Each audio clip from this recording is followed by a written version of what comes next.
آج بہت سارے لوگوں کو یہ بات چبھ رہی ہے اور بہت زیادہ ٹر ٹر ٹر ٹر کی آوازیں آپ میڈیا میں سن بھی رہے ہوں گے۔ ان سارے مینڈکوں کو بتانے کی ضرورت ہے کہ محمد عربی کے شعر ابھی زندہ ہیں۔ نعرہ تکبیر، نعرہ رسالت، مسلک اعلی حضرت خلیفہ سرکار تاج الشریعہ۔ میرے عزیزو، تمہیں اللہ تبارک و تعالیٰ نے کتنی دولتوں سے نوازا ہے، کتنی دولتوں سے۔ کون کہتا ہے کہ مسلمان بچھڑا ہوا ہے؟ کون کہتا ہے کہ یہ پسماندہ ہے؟ تمہاری نظروں میں ہو سکتا ہے پسماندہ ہو، بچھڑا ہو، دولت سے عاری ہے، سیاست سے خالی ہے، حکومت سے دور ہے، ڈپارٹمنٹ میں اس کی نمائندگی نہیں ہے، لیکن اے دنیا والوں، جو دولت ہم اپنے سینے میں عشق رسول کی رکھتے ہیں، پوری کائنات مل کر کے اس کی قیمت نہیں لگا سکتی۔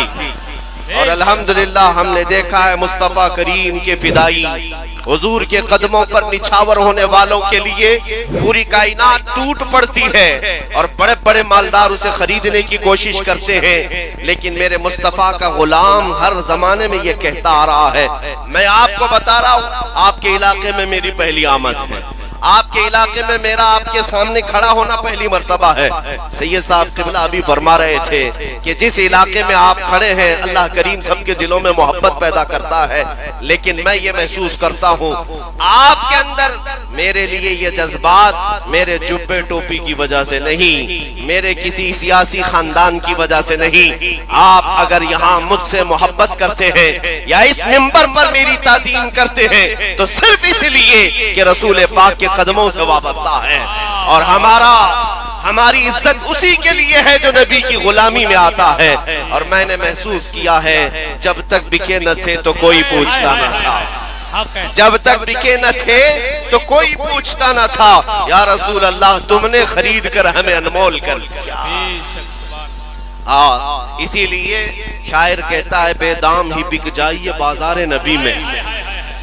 آپ کو اندازہ نہیں ہے میرے عزیزوں، ایک بار جو مصطفیٰ کریم صلی اللہ علیہ وسلم کے دامن میں آتا ہے چاند بھی اس پر رشک کرنے لگتا ہے، آسمان بھی اپنے دروازے اس کے لیے کھول دیتا ہے۔ وہ نبی کا جو غلام ہوتا ہے جس طرف سے وہ گزرے ہوائیں اسے سلام کرتی ہیں۔ تمہارے پاس بڑی دولت نبی پاک کی غلامی کی ہے، بس صرف اور صرف بات اتنی ہو گئی کہ اس ظالم دنیا نے تمہارے گلے سے وہ پٹا کھینچنے کی کوشش کی، جو غلامی کا پٹا تم نے صدیوں سے میرے مصطفیٰ کی غلامی کا اپنے گلے میں ڈال رکھا ہے۔ اس پٹے کو کبھی نکالنے مت دینا، جب تک تمہارے گلے میں میرے مصطفیٰ کی غلامی کا پٹا رہے گا ہر کتے کو تم پٹا ڈال سکتے ہو،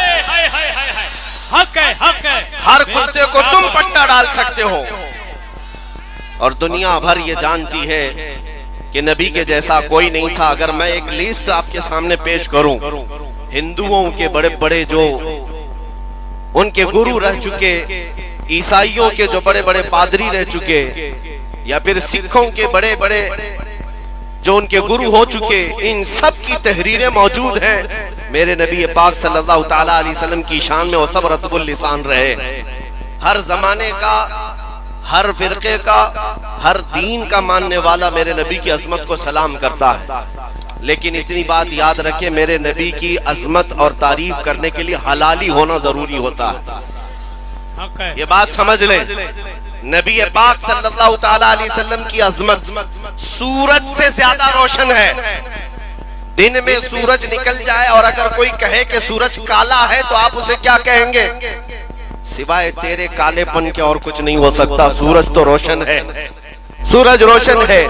لیکن میرے نبی پاک کی شان میں اگر کوئی انگلی اٹھاتا ہے تو اے سنیو، قرآن کی زبان میں بتاتا ہوں کہ جس نے بھی گستاخی کی یا حضور کی سیرت پر انگلی اٹھائی، قرآن کے فارمولے کے اعتبار سے وہ حلالی نہیں ہو سکتا، اس کی ماں نے خطا کیا ہو۔ عُتُلٍ بَعْدَ ذَلِكَ زَنِيمٌ، قرآن میں اللہ فرماتا ہے جس نے رسول کو گالیاں دی وہ زنا سے پیدا ہوتا ہے، زنا سے پیدا ہوتا ہے۔ تحقیق کرنے کی ضرورت نہیں، ویسے ہی سامنے آ جائیں گی باتیں۔ جتنے گستاخ ہوں گے ان کی ساری حقیقتیں باہر آ جائیں گی۔ ایک مرتبہ میرے عزیزوں آپ کو میں یہ بات بتا دوں، حضور کی عزت پر پہرا دینا، اگر اللہ کریم نے تمہیں اس خدمت کے لیے منتخب کر لیا تو اپنے اعزاز پر فخر کرو کہ یہ خدمت عام آدمی کے ذمہ نہیں دی جاتی، اللہ جسے پسند کرتا ہے اسے اپنے محبوب کے لیے چنتا ہے۔ بے شک حق ہے۔ اگر حضور کی محبت کے لیے تمہیں چنا گیا یا ان کی عزت پر پہرا دینے کے لیے چنا گیا تو فخر کرو اور شکر کرو، اس لیے کہ نبی پاک کا ڈیفنس کرنا اور دفاع کرنا خود مولا کریم کی سنت ہے، اللہ کریم کی سنت ہے۔ میں نے سورہ پڑھی آپ کے سامنے، انا اعطیناک الکوثر۔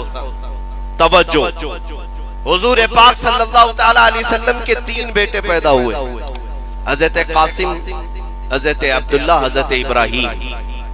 تینوں بیٹے بچپن میں انتقال کر گئے۔ 3 بیٹے ہوئے، بیٹیاں 4 ہوئی اور چاروں بڑی عمر تک رہیں، شادی بھی ہوئی، لیکن بیٹے جو تھے وہ بچپن میں انتقال کر گئے، 6 مہینے سے زیادہ کوئی حیات میں نہیں رہے۔ اب آپ کو میں یہ بات بتاتا ہوں، جاہلوں کے ہاں یہی رواج ہے کہ نسل جو ہے وہ بیٹے نہ ہوں گے تو ختم ہو جائے گی۔ اس طرح کے تانے مکہ کے کفار بھی دینے لگ گئے۔ ابو لہب نے ایک کڑوا جملہ کہا میرے نبی پاک کی شان میں، حضور پاک صلی اللہ تعالی علیہ وسلم کو اس نے کہا کہ وہ ابتر ہے، اقتا ہے، یعنی نسل کٹی ہوئی ہے، محمد کی نسل نہیں چل سکتی، بیٹے تھے ختم ہو گئے۔ حضور پاک صلی اللہ تعالی علیہ وسلم کو یہ بات گراں گزری۔ اللہ کے حبیب صلی اللہ تعالی علیہ وسلم کو ظالم نے تانا مارا۔ جانتے ہیں میرے نبی کے دفاع میں، ڈیفنس میں کون سامنے آیا؟ کوئی نہیں بلکہ خدائے قدیر و جبار آیت اتارتا ہے۔ قرآن میں آیت اور پوری سورہ آ گئی، انا اعطیناک الکوثر، اے محبوب ہم نے آپ کو کوثر عطا کیا ہے، فصلی لربک وانحر، اپنے رب کے لیے عبادت کرے، قربانی کرے۔ اب آخر آیت میں اللہ فرماتا ہے اے محبوب آپ کٹی ہوئی نسل کے نہیں، ان شانئک ھو الابتر، آپ کا دشمن کٹی ہوئی نسل کا ہے۔ کون کہتا ہے؟ اللہ۔ آپ کا دشمن کٹی ہوئی نسل کا ہے۔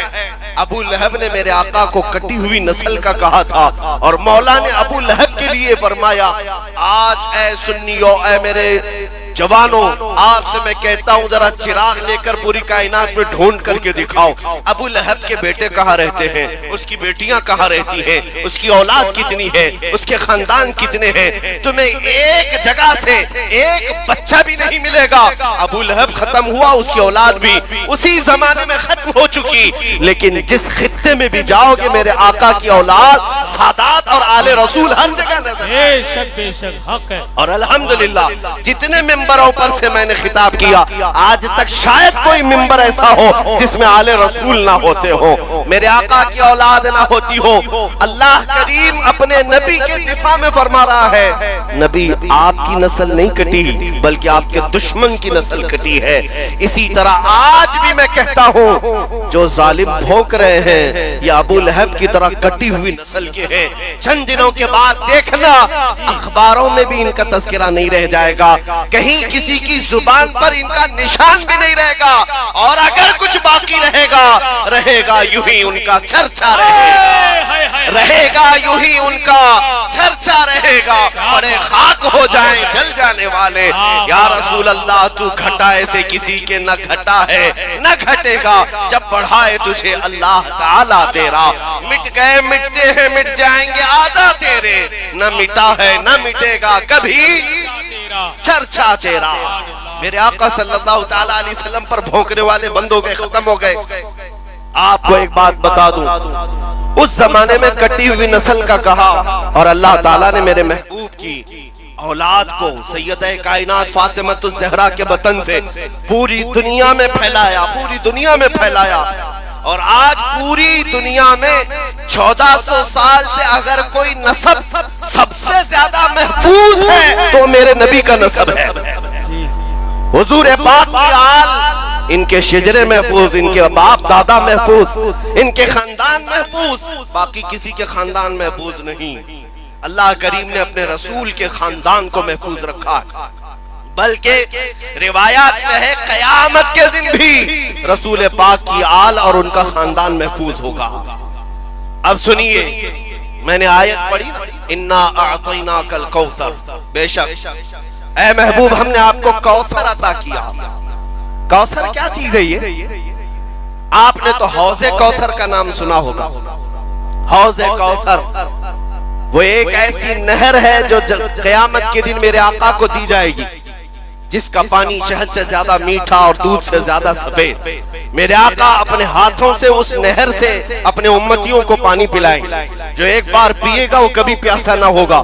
اس حوض کوثر کا نام سنا ہوگا، لیکن مفسرین فرماتے ہیں یہاں کوثر کا معنی کچھ اور بھی ہے۔ توجہ، میں تھوڑی تشریح کر کے سمجھاؤں گا، آپ تھوڑی دیر کے لیے میری طرف متوجہ ہو جائیں۔ عربی کا گرامر آپ کو قریب لا کر کے میں بتاتا ہوں۔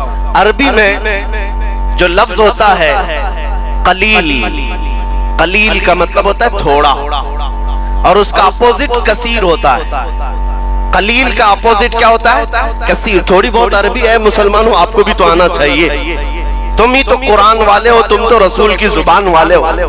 جنت میں بھی یہی زبان چلنی ہے، قبر میں بھی یہی چلنی ہے، تو عربی سے آپ واقفیت اختیار کر لو۔ تھوڑے کو عربی میں کیا کہتے ہیں؟ قلیل، اور زیادہ کو عربی میں کثیر کہتے ہیں۔ جیسے دن کا اپوزٹ رات ہے، سفید کا اپوزٹ کالا ہے، لیکن قلیل کا اپوزٹ کثیر ہے۔ اب میں مثال سے سمجھاتا ہوں۔ 10 روپے میرے پاس ہے تو اس کو قلیل کہیں گے، 100 روپے ہے تو اس کو کیا کہیں گے؟ کثیر۔ بات سمجھ میں آ رہی؟ 10 روپے کو قلیل اور 100 روپے کو کثیر۔ اسی طرح 1 روپے کو قلیل، 10 روپے کو کثیر کہیں گے۔ اب اور سنیں، قلیل کے مقابل میں کثیر ہوتا ہے، اور کثیر سے تھوڑا زیادہ ہو، کثیر سے تھوڑا زیادہ ہو تو اس کو اکثر کہتے ہیں۔ کیا کہتے ہیں؟ اکثر، یعنی 10 روپے کے بدلے میں 100 نہیں 1000 ہو تو اکثر ہو گیا، بہت زیادہ ہو گیا اکثر، اور اکثر سے بھی زیادہ ہو تو اسے کوثر کہتے ہیں۔ یہ عربی کا قاعدہ ہے۔ بات سمجھ میں آ رہی ہے؟ اب سنو، حضور کو اللہ نے کیا دیا، اپنے نبی کو رب تعالیٰ نے کیا دیا؟ قرآن کہتا ہے اے محبوب ہم نے آپ کو کوثر دیا ہے۔ یہ کیا ہے کوثر؟ اب ہم دیکھتے ہیں اللہ کی بارگاہ میں قلیل کیا چیز ہے، تو قرآن کہتا ہے قل متاع الدنیا قلیل۔ محبوب آپ فرما دیجئے پوری دنیا کا سامان قلیل ہے، تھوڑا ہے۔ پوری دنیا جس میں میں بھی آ گئے، آپ بھی آ گئے، یہ سارے درخت، پیڑ پودے، چرند پرند، حیوانات، جنات، زمین آسمان، چاند سورج ستارے سب آ گئے۔ یہ ساری چیزوں کو اللہ کیا فرما رہا ہے؟ یہ قلیل ہے۔ کیا ہے؟ بات سمجھ میں آ رہی ہے؟ اس زمین پر موجود ساری چیزیں، ساری مخلوقات، ساری کائنات اللہ کی بارگاہ میں قلیل ہے، اور قلیل کا اپوزٹ کیا آتا ہے؟ کثیر۔ یعنی کہ پوری دنیا سے ڈبل ہو تو اسے کثیر کہیں گے، اور اس سے بھی زیادہ ہو تو اکثر کہیں گے، اکثر کہیں گے، اور اکثر سے بھی زیادہ ہو تو کوثر کہیں گے۔ اب اللہ فرماتا ہے محبوب ہم نے آپ کو یہ پوری دنیا کے برابر قلیل نہیں دیا، اور نہ ہی اس کا ڈبل کثیر دیا، اور نہ ہی اس سے زیادہ کوثر دیا۔ جہاں کسی کا ذہن بھی نہیں جاتا محبوب ہم نے آپ کو کوثر عطا کیا ہے، اکثر بھی نہیں کوثر۔ میرے نبی کریم صلی اللہ علیہ وسلم کو مولا نے کیا دیا اندازہ بھی نہیں کر سکتے میرے عزیزوں۔ وہ حقیقت محمدیہ کو کوئی نہیں پہنچ سکتا۔ اس شان رفعت اور اس شان رسالت کو بیان کرتے کرتے زبانیں تھک گئی، حلق سوکھ گئے، قلم ٹوٹ گئے، پھر بھی ان کی سیرت کا ایک باب مکمل نہ ہو سکا۔ حضور کی تعریف کرنے والے اخیر میں یہ کہہ گئے لیکن رضا نے ختم سخن اس پہ کر دیا، خالق کا بندہ خلق کا آقا کہوں تجھے۔ اے میرے عزیزو شان رسالت کو میں کیا بیان کروں، جن کے قدم ناز کا حال یہ ہے کہ جس جگہ قدم رکھیں اللہ کریم اس علاقے کی قسم یاد فرمائے، لا اقسم بہذا البلد، محبوب اس شہر کی قسم، اور حضور کے چہرے کا حال یہ ہے، چہرے مبارک کا حال یہ ہے کہ نماز پڑھ رہے تھے. پہلے مسلمانوں کا قبلہ بیت المقدس تھا، حضور بیت المقدس کی طرف منہ کر کے نماز پڑھا رہے، ظہر کی 2 رکعت ہو چکی ہے. دل میں خیال آیا ہمارا قبلہ کعبہ ہوتا تو اچھا ہوتا. بیت المقدس اس طرف ہے، کعبہ اس طرف. دل میں خیال آیا اور چہرہ آسمان کی طرف اٹھایا میرے آقا نے نماز کی حالت میں. تم اور ہم نماز کی حالت میں آسمان کی طرف چہرہ اٹھائیں تو نماز مکروہ ہو جائے گی، نماز مکروہ ہو جائے گی. لیکن رسول اپنا چہرہ اٹھائیں، اللہ فرماتے ہیں قد نرا تقلب وجهك في السماء فلنولينك قبلة ترضاها. اللہ نماز میں ہی آیت نازل کرتا ہے جبرائیل امین کو بھیج کر، اے محبوب ہم آپ کا چہرہ اٹھانا دیکھ رہے ہیں. آسمان کی طرف جو آپ چہرہ اٹھا رہے ہیں اور آپ کے پسندیدہ قبلے کی طرف اللہ ان قریب آپ کو پھیر دے گا. 2 رکعت نماز ہو چکی، جبرائیل امین اسی نماز کی حالت میں آیت لے کر آتے ہیں فَوَلِّ وَجْهَكَ شَطْرَ الْمَسْجِدِ الْحَرَامِ. محبوب دیر کس بات کی، ابھی آپ اپنا چہرہ قبلے کعبہ کی طرف کر لیں. فوراً کعبے کی طرف آپ کو حکم ہو گیا. 2 رکعت بیت المقدس کی طرف منہ کر کے پڑھا اور 2 رکعت خانہ کعبہ کی طرف. اور جب میرے آقا کا چہرہ کعبے کی طرف ہو گیا، اب قانون یہ آیا اب قیامت تک آنے والے ہر مسلمان کا قبلہ کعبہ ہی ہوگا، اس لیے کہ چہرہ میرے رسول کا کعبے کی طرف ہوگا. بے شک بے شک چہرہ رسول کا کعبے کی طرف ہو گیا. اب کوئی اس قبلے کو بدل نہیں سکتا. اس کعبے کو کعبہ کس نے بنایا؟ کعبہ مقدس و مطہر ضرور ہے، اللہ کا گھر ضرور ہے، لیکن ہم سب مسلمانوں کا قبلہ کس نے بنایا اسے؟ یہ میرے مصطفیٰ کریم کے چہرے مبارک کی شان ہے. اسی لیے اعلیٰ حضرت نے فرمایا کہ ان کو کیا پوچھتے ہو، میرے نبی کا مقام کیا ہے؟ ان پاکھنڈیوں سے کیا سنتے ہو، نبی کی عظمت کیا ہے؟ حاجیوں آؤ شہنشاہ کا روضہ دیکھو. کعبہ کو دیکھ چکے، کعبے کا کعبہ دیکھو. اور سے سن تو رضا کعبے سے آتی ہے صدا، میری آنکھوں سے میرے پیارے کا روضہ دیکھو. نعرہ تکبیر، نعرہ رسالت، مسلک اعلی حضرت خلیفہ سرکار تاج الشریعہ. سبحان اللہ. کائنات کی ہر شے میرے مصطفیٰ کریم کی عظمت بیان کر رہی ہے. میرے عزیز و حضرت یعلا بن مرہ ایک صحابی ہیں، کہتے ہیں ایک غزوے میں ہم گئے تھے، میری ڈیوٹی لگی تھی حضور کی پہرے داری. نبی پاک صلی اللہ علیہ وسلم جب آرام کرتے تو میں جھنڈا لے کر کھڑا ہوتا یا تلوار لے کر کھڑا ہوتا، مجاہدین سپاہی سب سو جاتے، میں کھڑا رہتا. حضرت یعلا بن مرہ کہتے ہیں کہ میں نے رسول کریم صلی اللہ تعالی علیہ وسلم کو دیکھا، حضور آرام کر رہے ہیں اور نیند لگی ہے. میں آپ کے سرانے کے پاس کھڑا رہا، میرے ہاتھ میں علم تھا، پرچم تھا یا تلوار تھی. سارے صحابہ دھیرے دھیرے سو گئے. سنو توجہ سے میرے عزیز. حضرت یعلا کہتے ہیں تھوڑی ہی دیر کے بعد میں نے کیا دیکھا، دور صحرا میں اکیلا ایک درخت ہے اور اس درخت کی طرف میں دیکھنے لگا تو اچانک وہ درخت ہلنے لگ گیا، ادھر سے ادھر ہلا اور اپنی زمین سے اکھڑ گیا اور اکھڑ کر کے جیسے انسان چلتے ہیں ایسے چلتے ہوئے میرے مصطفیٰ تک آ گیا. نبی پاک جب آرام کر رہے تھے وہ درخت قریب آیا اور قدموں کی طرف جھک گیا اور پھر واپس گیا.